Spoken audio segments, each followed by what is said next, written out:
Okay, what we got? These are the ginkgo. Remember a couple years ago, I took a bunch of cuttings.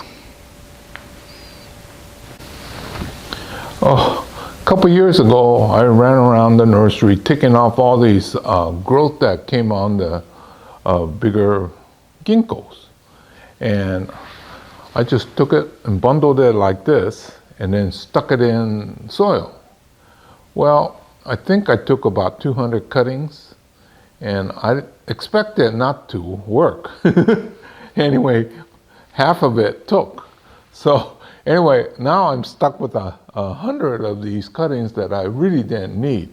But these are part of it. Some grew tall and big, and some are small. So let's get started with the small ones first. This one here, I could keep it like this.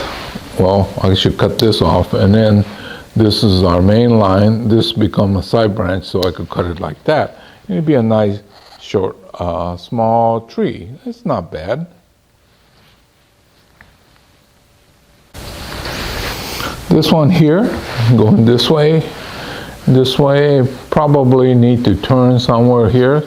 So let's look for a bud, and then if I cut it here, it'll go that way. If I cut it there, it'll go that way.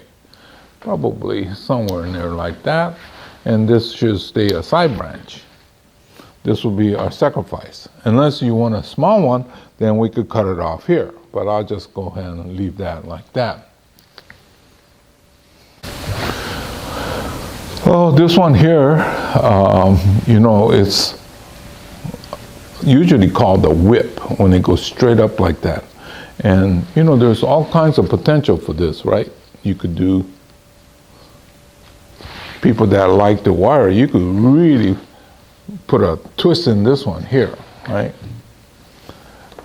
But I got too many things to worry about, so I'm just going to cut it off here. Okay, that's what happens when you got a whole bunch of plants that you don't have time to be nursing along. Okay, this one here, you see the size of that? I could cut it here and you go that way. The reason for my is, you see this right here? Look how big this root flare is, right?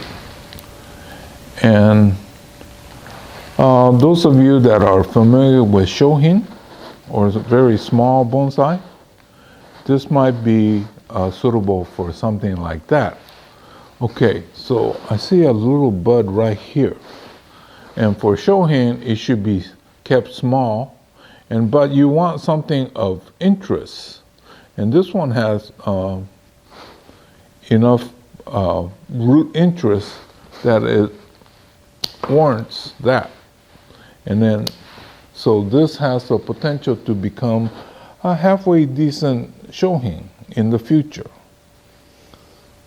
Well, when you only have one or two, you don't have this option, but I have dozens and dozens to get rid of anyway, so I'll go ahead and do something like that. So this is going to be a shohin. This is why it looks so healthy. Look at how long this got. So I'm going to put this back in, and we don't need this really long stringy thing because it has to go into a bonsai pot. Pot it up higher, so future shohin. Probably take another couple years, get it healthy again, but ginkgos tend to be very healthy. This is really tall. I'm looking at this line going this way.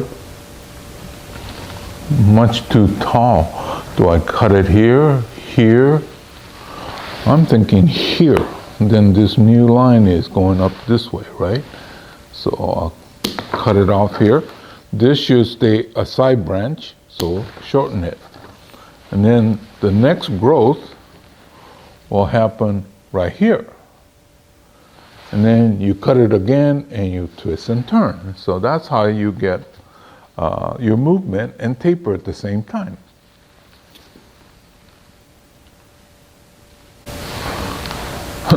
This was one of the long ones, I think.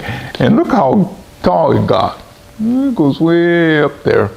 But it has this light movement and taper, so I think I'm just going to put this in a bigger container and go like that, I think.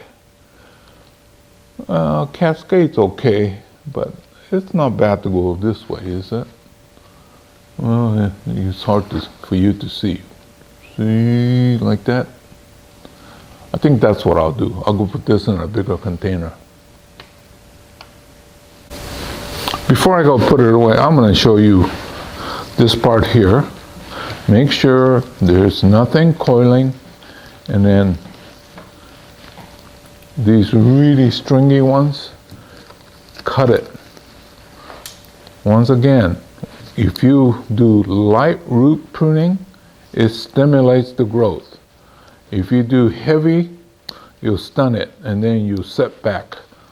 So, see, now, at this point, it's got a decent root flare started, and I think I'm going to go more upright.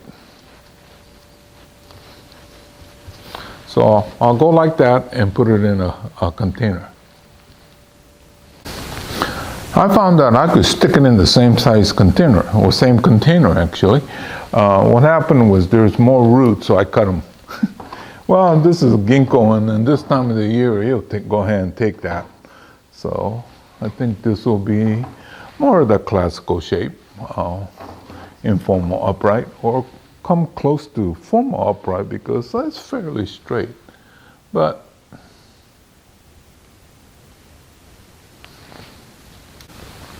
okay, so anyway, I got it in here, and this is more of a classical shape.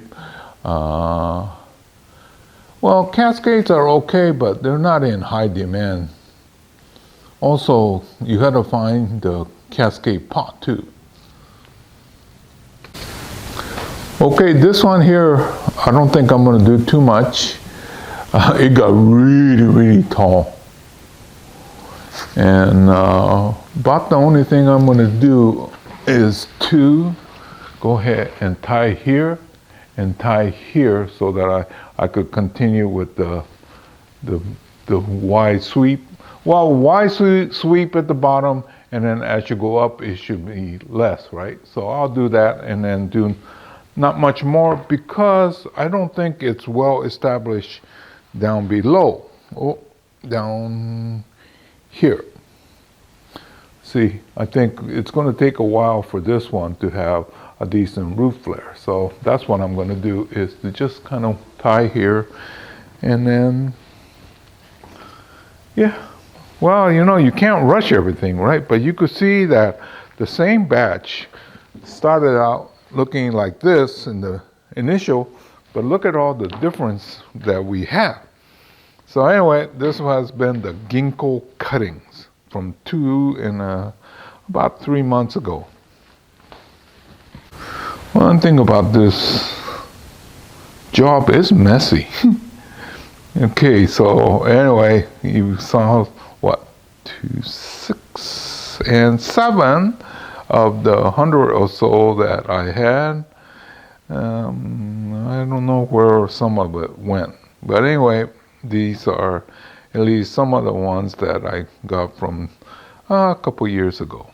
Okay, so I'll see you again real soon in another chapter. This has been the Ginkgo cuttings from a little bit over 2 years ago.